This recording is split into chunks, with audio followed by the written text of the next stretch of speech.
Guys, how we doing? Another one of these intro monologues. I know they never mean very good, do they? No, listen, just a wee quick one to say that we filmed this one on Zoom, and it was actually the first time that I'd ever hosted a Zoom meeting in my life. I know this is a programme that was very much introduced to us 4 years ago and still is heavily utilised today. I've only ever joined them, so I had absolutely no idea how to navigate this programme at all. It was me and Mark's last resort, this one here. But listen, the most important thing is that we got the interview out. Normally we use a platform, Riverside, which pretty much does all the work for you, so actually it's a doddle. But listen, you've got something to listen to. You'll enjoy Mark's story nonetheless. It's very different, very unique, I think, from a lot of paths that footballers have taken both during their career and out with it. So yeah, enjoy our first ever Highland League guest. Hopefully many more to come.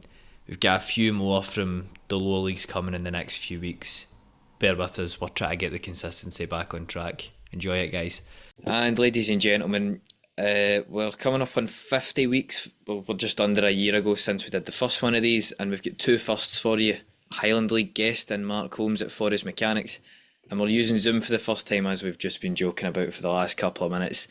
Well, back to the remote interviews, Mark. I'm no stranger to that drive up to Inverness. It just wasn't happening. I've loved to travel for these, but no way. I'm sorry. But talking about you, though, and I can imagine you're not really much of a stranger to travel these days, considering you've been here, there and everywhere when it comes to football. Has your role at Forest just allowed you to be a bit more grounded, a bit more comfortable, closer to home? How's it been for you in that sense? Yeah, I mean, we train in Inverness, so it's ideal how it came about and how it's fitted in with my schedule. So, yeah, it's been great to join Forest and really enjoying it. You're no stranger to coaching. Of course, you were at Strathspey a couple of years ago, was that now? But your speciality is probably more youngsters, more academy kids. How have you felt you've had to adapt to coaching senior level now in the Highland League, and what really are the differences that we maybe don't see as punters on the outside? I mean, I've been used to coaching adults as well. I've coached adults abroad and that with various teams as well. So, yeah, I feel that I've adapted really well. And yeah, I mean, obviously with kids, you simplify things more. And adults too, at times, you got to sometimes simplicity is the best way, Aye. rather than overcomplicate things, so but yeah, I found that, kids and adults have responded well to the training and that, so yeah, enjoying it. But we like to simplify things here, Mark. We like to do things nice and chronologically. So if you wouldn't mind, take us back to the start. Ultimately, as we say, you're the first Highland League guest. Tell us how it is in terms of your football upbringing all the way up there in the middle of nowhere in Scotland, because, well, I've hardly heard about that. And then just take us up to the point where you ended up with an alright deal as a youngster. Yeah, I school football really. My dad was a Highland League footballer. He used to play for Rothas and Clash. So yeah, my interest came really from being around my dad, and my dad was also a football coach. So he was a football coach at Drakey's primary school. So yeah, every Saturdays was either training or we were away playing. My dad would hire like a minibus and maybe away playing other schools. So sometimes you play even 3, 4 games in a day. You'd be playing a couple of games, maybe even in the morning, one in the afternoon and one at night, or maybe a couple later on. One in the morning, one in the afternoon, one in the early evening, and even one a wee bit later at night. So, I've seen us playing 3, 4 games in a day, and just making a whole day trip of games and that. So. Um, yeah, that was probably my first memory. And then, so it was school football, and then went on to street league and youth league. And from there, went to amateur league, North Caledonian League, and then you're into the Highland League, and then into Scottish League. So, which then took me other places. You ended up starting off, though, your professional senior career at Clack. For those that maybe aren't as educated, unfortunately, it's the old team, the traditional team up in Inverness, of course. The team that seems to be doing all right off the park in Inverness, I hope, anyway. Teams like that, Edinburgh City and all that, they really interest me, like the wee teams in the big markets. A lot of the guys that I've been fortunate enough to have interviewed, a lot of their upbringing in football actually came from all the big sides, Celtic, Dundee, Hearts are some of the more recent ones that I've had. You weren't quite there yet in your football career. Tell us about that as a youngster though, like in terms of were you afforded more opportunity, do you feel? Did you maybe not benefit from the lack of finance or resources, that these clubs had? Just talk to us about that really. I mean, I enjoyed my time at Clach. I thought it was a great grounding. We you were playing for a little, a wee brown wage there, in a packet, and it was gone by the time you left the club. You spent it in a juice and crisps, So we really played for the shirt and that, So yeah, I really enjoyed it. I thought that the Highland League, it was a great grounding. Um, I'm going. Does this work? No, it doesn't. Nah, I'm going to stop experimenting with all this. Set the scene for us, look, Cali Thistle, because you would end up moving on to there, and I'm interested in the business side of these things, being a marketing student myself. You joined just post merger, didn't you, when the clubs came together? So how was the setting around that? Paint the picture for us. Well, I joined just a little bit later. They had already formed Right. as Cali Thistle, Caledonian Thistle. So Sergei Potaccia, he was the manager, and David Milroy, who I knew well, he was at Inverness Thistle legend, David. So it was actually David that got in touch with me, and he had expressed an interest in taking me to Cali Thistle under Sergei Potaccia. So David, he was the second team manager at the time. So I was at Clark at the time, but obviously wanted to make a move that I could maybe play at a higher level. Yeah, it really is quite the jump into it, because, well, where would Cali Thistle have been at that point? Were they first division at that point then, aye? They were in the third division at the time. Oh, right, aye. The Sergei Potaccia, when they had just formed. Right. So he was really the first manager for them, But I enjoyed my time, with David Milroy, and enjoyed my time with Sergei Potaccia. I mean, Sergei was a big influence on me as well as Davey. And, Sergei used to take me aside for little pep talks and that. And he used to call me the Brazilian. I would always have a ball at my foot, and just doing keepy ups, all the way down Telford Street to the ground. And he'd be passing in his car, and you'd see me doing the keepy ups all the way to the ground, and yeah, just honing the skills in the way before training, But the ball was basically my best friend. I just took that everywhere with me. I know Jimmy Tilleen right now, being a foreign manager, is going to quash this claim, but we've seen it a lot in the past that, foreign managers, and I know Sergei did spend pretty much the kind of second half, latter stages of his career in Scotland, but we see a lot of foreign guys, come and they just don't seem to get it. For whatever reason, Scottish football is very exclusive to Scotsmen for some reason. But talk us about that foreign manager experience, because I imagine you didn't have very much. Well, apart from your foreign moves, of course, but how does the foreign manager then compare to the Scottish manager, if you like? Well, I mean, he's coming from obviously a high level of football, Mm. and then obviously going into management, and he's very professional, Sergey, and I think that really rubbed off on me as well. And Alan Smart had broken into the Scotland under-21 team at the time, and he really believed that I could be the next one that could break in, to a Scotland squad, a young Scotland squad, and he really did believe in me, Sergey, and yeah, I mean, just his methods, tactics, and just, yeah, it's just his professionalism. He had an aura about him as well, and I just think he just had a lot of good habits, and and it really did. I mean, I was so really looked up to him. I did look up to him, and he was definitely a guy that you would want to play for.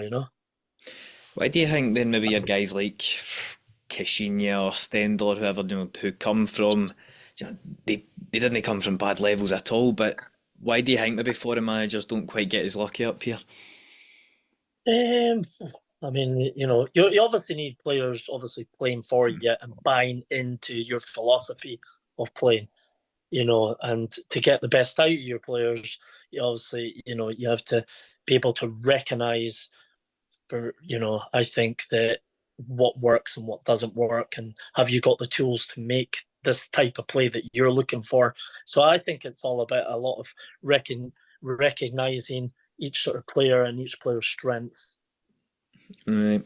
We'll talk about your foreign move then over to Australia. And we've had a number of guys, Stuart Petrie and David Proctor were definitely some of the early guys that I interviewed too. Where did David go? David went up to Edmonton in Canada. Stuart himself actually did go to Australia. You were still relatively young in your career as well. How was that both professionally and personally for you? Because as much as you want to go and play football, you want to earn a bit of money, but personally, that's a big decision. You want to move to the other side of the world, isn't it?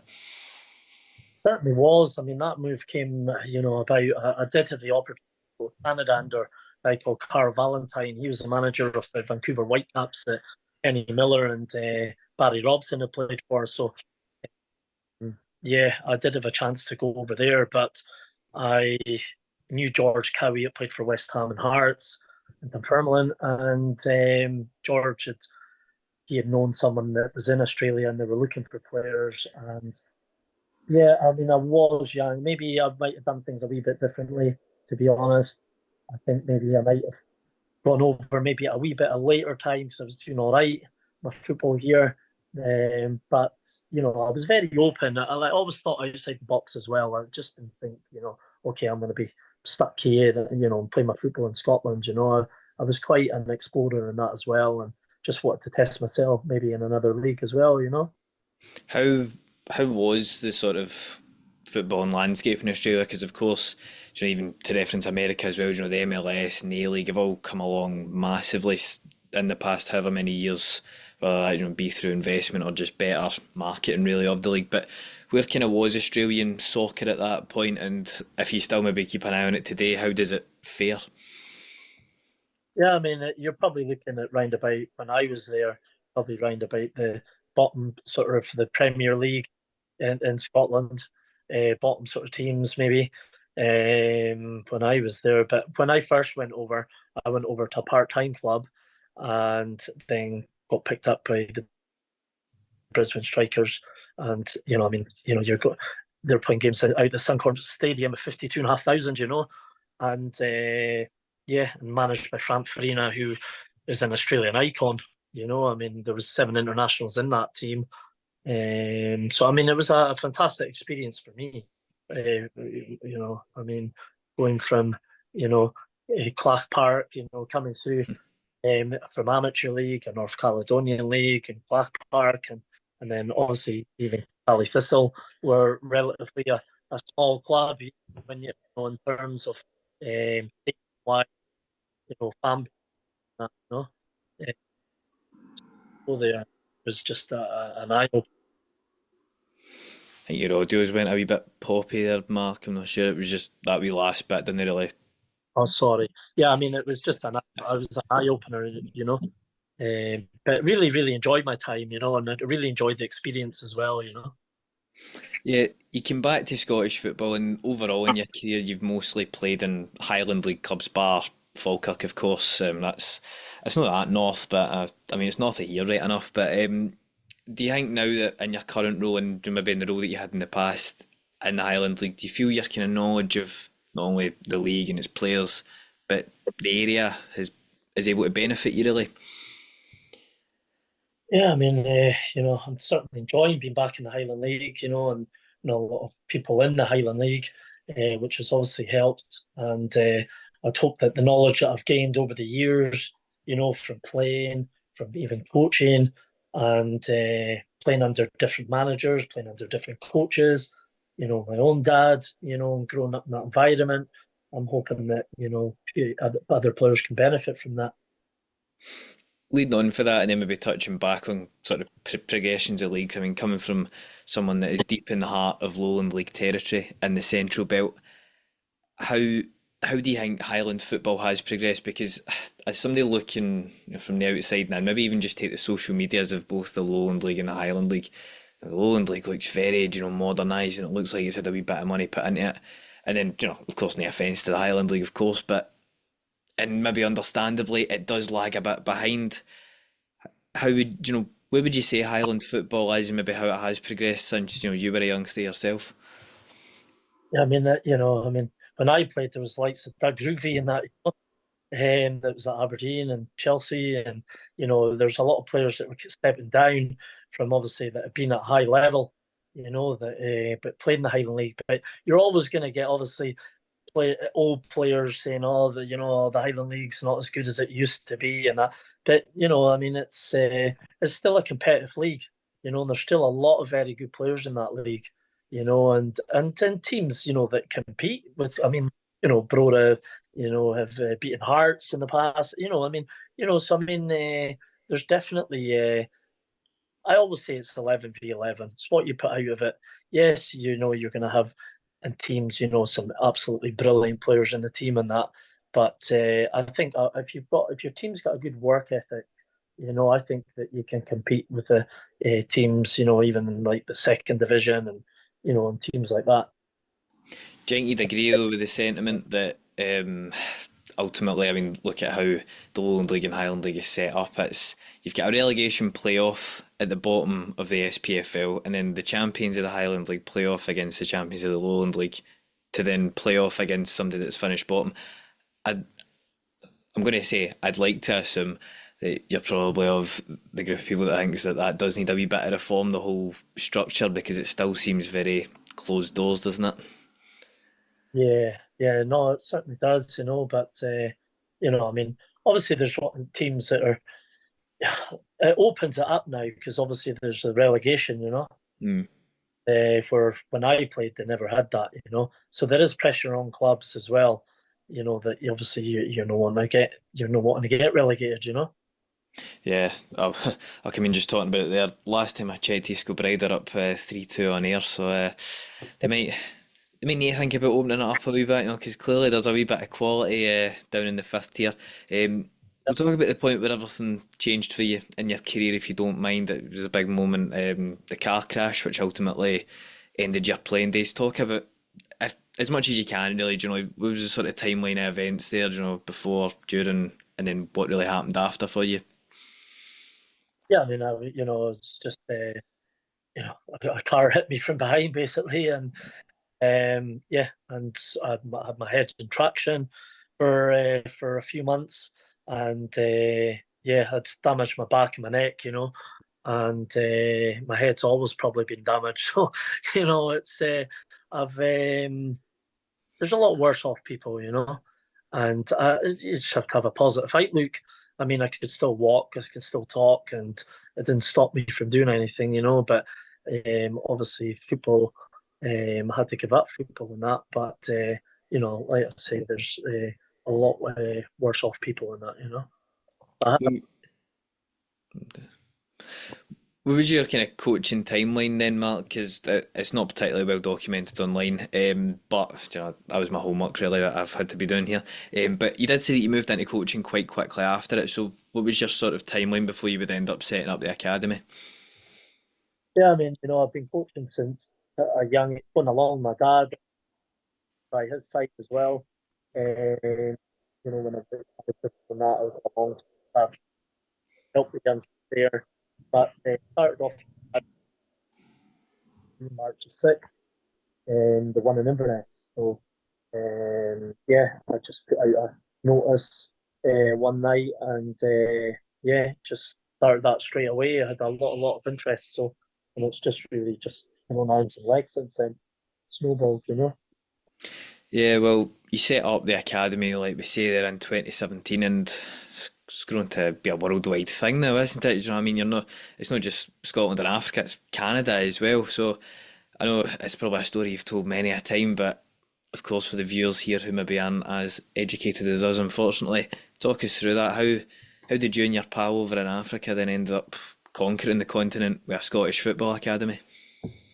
Oh, like going back to my younger years, I like to think outside the box, and in Inverness, I thought, well, Solomon Awuzu, his name was, he's an African coach in Ghana in a place in Kamasi, and he got in touch with me, and he had said that he had good players in his village, so we liaised for about a month and a half. He'd been showing me the stuff that he'd been doing with the kids and that, and he had sort of got me on the internet.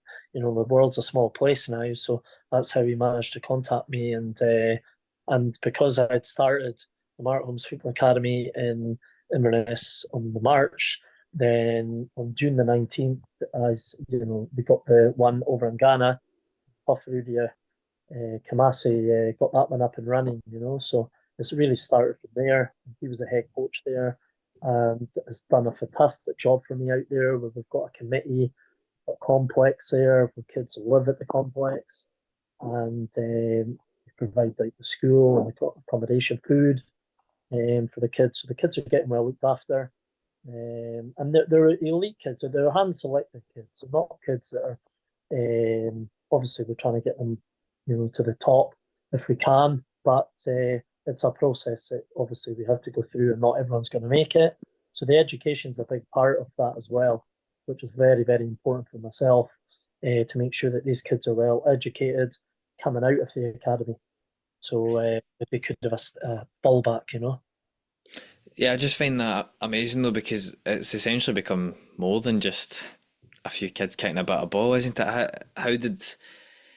Do you feel maybe in a way that because you'd attained your career early, and that was some ambitions and dreams out the door for you slightly prematurely, do you feel that maybe made you think, oh, I want to try and do, but like I'm not saying you've been a good guy, of course, Mark, but do you feel that that experience sort of transcended that a wee bit? Uh, honestly, like I would have done it no matter what. Aye. Honestly, I would have, and I genuinely mean that. I would have done it no matter what. I like seeing players getting on, and progressing up the ladders if we can, and yeah, and I never envisaged, I just sort of rolled with the thing that was happening in Ghana, and before I knew it, it just started snowballing over there as well, and I got a lot of interest from the media, television, from newspapers and that, and it sort of reached out there. And I mean, we had one little boy, Albert, came from over 100 miles away, and he was an orphan. His uncle couldn't afford to feed him, and I've coached Albert over in Africa, and oh, he's a wee leader. He's an absolute cracking little player, and we took him in, and he had been at the academy for a few years, but he's left there now.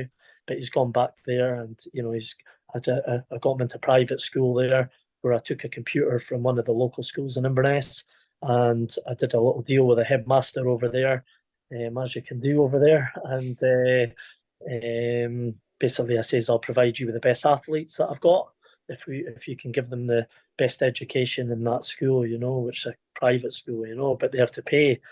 So took them the computer, and the headmaster agreed that they would best ones that sit a test to get into this school, but he's willing to do that. So Albert managed to get in there. So he's coming from a mad hat, couldn't afford to feed him, and now he was been playing football the last few years, and he was getting food and accommodation, and he has a good education. Am I right in saying though that a lot of like, and of course there was a lot made of it, that Dortmund player, his name totally evades me, that a lot of like African football, and especially youth level African football, a lot of it is quite corrupt, shady. Of course, there was the whole guys putting ages that were 2 3 years younger than them, and I've seen a lot of things about agents, pretty much scamming young players, saying they'll promise them that. As somebody with a bit of agency experience yourself, of course, how do you go about making sure that these things don't happen? And well, ultimately, is there a bit of truth to what I've read about there? Well, there's definitely a wee bit of truth to that, and luckily I've not experienced that firsthand, but I do know obviously about it and that. So, yeah, but I mean, we've got everyone's passports and everything, and everything's all the paperwork and everything. So everything's on our side's obviously legit, but there's definitely players out there, they've got beards at 11 and that, and it's just you know, yeah, there is a few players out there, that have contacted me personally that are not connected to my academy that have, maybe said that their age is this, but it turns out that they're not. So yeah, I mean, you're going to get that, but they're not the only country.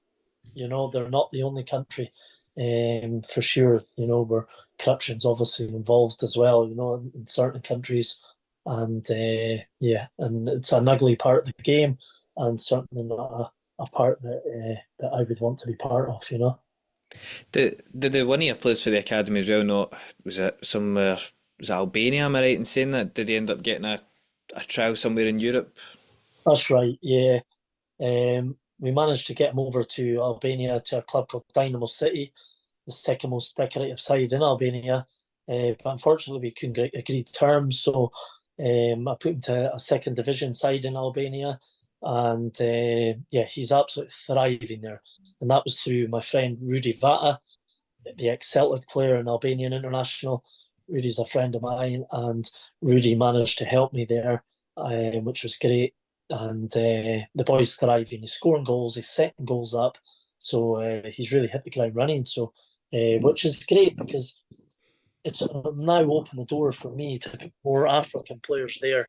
And the president of the club and everyone, they're delighted with the player, and the progress that he's made so far. So it's fantastic for the boy. I've got to ask about your own agency history. Could you just seem like this type of guy that's done everything in football? Talk us about that as well. Apart from, well, it's obviously a separate thing from coaching, isn't it? So talk to us about your journey there. Yeah, I mean, along the way in my football journey, I picked up a lot of contacts from top to bottom teams. So, yeah, just started using some contacts that I had, put some players to Australia, took Danny Sanchez to Cali Thistle, Richie Hart represented him, Michael Fraser, David Raven at Cali Thistle, Ruben Palazuelos at Hearts, Abdullah Meti that was at West Bromwich Albion. Yeah, Ryan Harper, Jack Harper that was at Real Madrid, Mm. brother. So representing quite a lot of sort of different players that have come to me in the past, and I managed to get them into clubs and stuff. So yeah, put a lot of players to Malta and stuff like that as well through a friend of mine, Pavlin Panayotov, who's a well recognised agent in that as well. So yeah, me and sort of Pavlin sort of work hand in hand. So it's been a journey and certainly one that I've enjoyed as well.